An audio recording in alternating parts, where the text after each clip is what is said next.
দেউতা কথা এটা আছে। কি কথা ক? এই ৰাগিনী আহিছিলে হস্পিটেলত মোক খবৰ ল'বলৈ।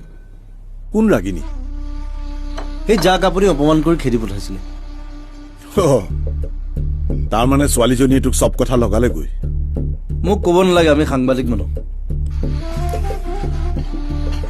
তাই এজনী ল' মিডল ক্লাছ ফেমিলিৰ ছোৱালী। কিন্তু হ'লেও অন্ততঃ কিবা এটা ক্লাছ আছে। আপোনালোকৰ নিচিনা ধনী মানুহৰ থাৰ্ড ক্লাছ নহয়।